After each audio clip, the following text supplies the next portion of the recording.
د پاکستان د برباد اقتصاد وروستی سلګۍ پاکستان ته د طالبانو غاښ ماتونکی ځواب. پاکستان ولې د خپلې تباهۍ پړه په افغانانو اچوي او تازه یې څه ویلي؟ جزئیات ویډیو کې وګورئ او چینل سبسکرایب کړئ. درنو لیدونکو السلام علیکم. د پاکستان د صرافانو اتحادیې مشر وایي هره ورځ په اوسط ډول له پاکستانه افغانستان ته 15 میلیونه ډالر قاچاق کیږي او دا کار په ډیر یو ګټور کاروبار بدل شوی دی. پاکستان کې د یو مالی مشورتي شرکت اجرایوي مشر خرم شهزاد بیا ویلي چې د افغانستان بازارونه د ورځې له 10 تر 15 میلیونه ډالرو ته اړتیا لري او اټکل کیږي چې نیمایي یې له پاکستانه قاچاق کیږي.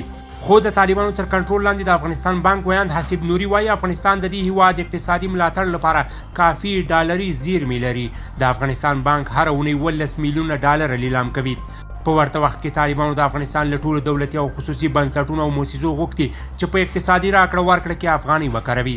بلخوا د ملګرو ملتونو د 40 میلیون ډالرو نغدي کڅوړې افغانستان ته رسیدو سره په افغانیو بدلیږي چې ډالر د افغانستان بانک خزانو کې پاتې کیږي. ګمرکي تعرفې په ډالرو راټولیږي چې د طالبانو د مالی ملاتړ بله سرچینه ده. دا په داسې حال کې ده چې افغانیو د وروستیو کې د ډالرو پر وړاندې خپل ارزښت ساتلی او پاکستاني کلدار د تیرو 12 لسیزو په پرتله خپل ارزښت له لاسه ورکړی دی.